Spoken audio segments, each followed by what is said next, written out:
My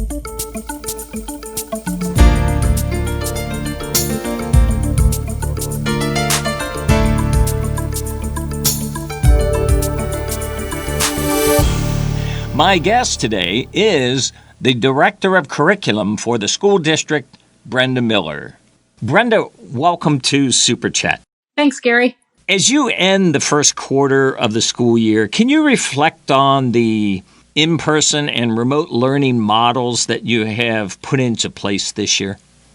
So going into the summer, we knew that we needed to offer our families a choice. We needed to offer them the option to have their students return in person or to continue with remote learning at home. Ultimately, about 65% of our families chose to return in person, with the other 35% electing to stay home. Throughout the first quarter, we have continued to collect and reflect upon feedback from our stakeholders, and we've made continuous adjustments to both our in-person and remote models. As far as in-person learning, I think our teachers have to be commended. They've done an amazing job of learning and building their skills rapidly, and they have exemplified resilience. Our in-person model, as you know, was designed first and foremost to keep our staff and students safe, but to keep our schools open. I think we've accomplished this primarily by cohorting at all levels, keeping the same group of students and staff together for the day, and limiting exposure to other students and staff. This has been largely successful for Northwest. As we move into the second quarter and as we begin preparing for the second semester in January, we continue to prioritize safety for our in-person learners and our staff, but we're also really looking to find ways to improve our instructional model and make it more effective for all students. As far as remote learning, I think we're offering a model that is significantly improved from the one we had in the spring. Our remote students and families have been asked weekly with their learning log to rate their satisfaction with the remote learning model, and that rating has consistently averaged 7 out of 10 across all of our buildings.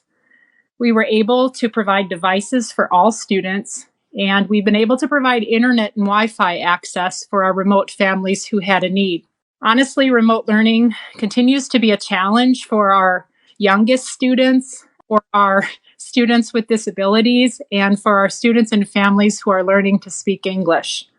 We think that we need to continue to look at those groups. We're studying the data closely to determine how we can best support them through the pandemic.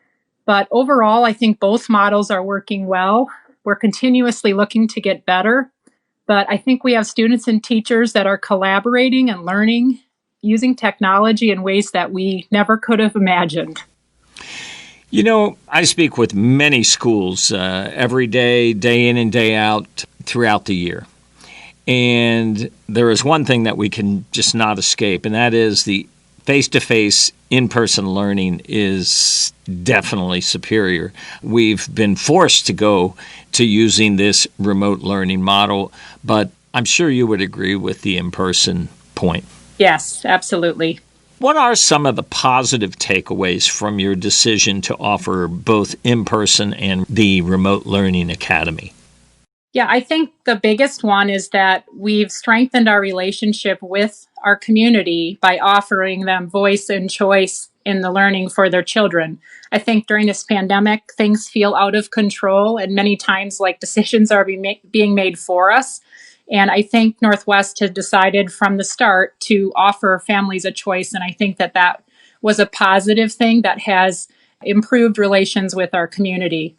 I think by offering both models simultaneously, we are better prepared for whatever the future holds. Every school in our district has experience now with offering a full-scale in-person model safely during a pandemic, and every building has experience offering a fully remote model. And so I think we'll be able to build on that and be ready for whatever the future holds.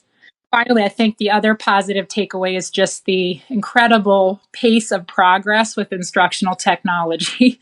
We were on a path to move into 21st century learning, and we were making strides in that area, but the amount of growth and progress that has been made in the last 6-7 months for our teachers and for our students has just been tremendous. So that has been a positive takeaway. I mean, like it or not, it forced upon us or not, we had to do it. You did draw from that a positive takeaway. Yes. Well, let me ask you this, Brenda. As you embarked on all this, as you look back, what were the areas of concern that jump out at you right now as you think back upon it? Yeah, Gary, we are right in the middle of an intensive process of surveying our stakeholders. And we also are looking at our first quarter data. We finished our first quarter a couple weeks ago.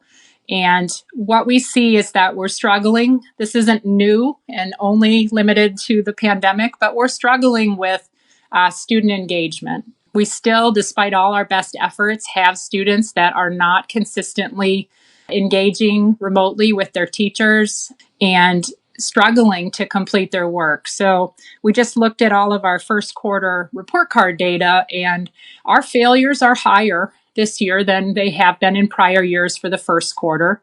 We see that very clearly through the data that our students with disabilities and our English language learners are failing at higher rates if they're taking advantage of our remote learning option.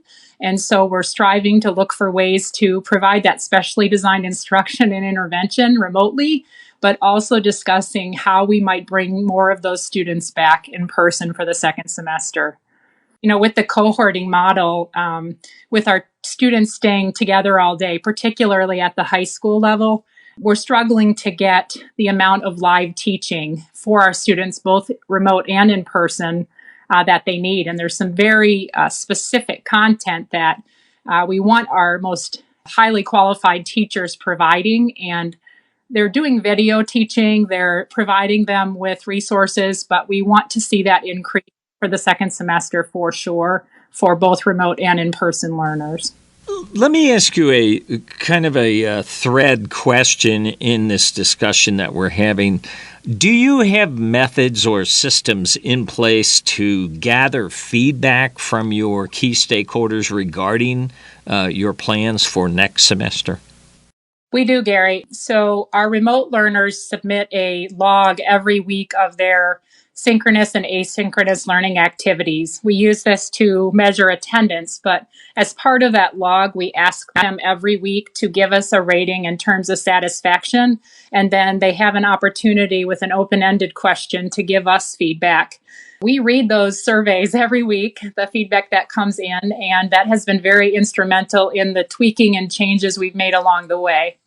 But right now we're in the process of a 2-week campaign surveying all of our stakeholders. So both our in-person and our remote families, students, and staff.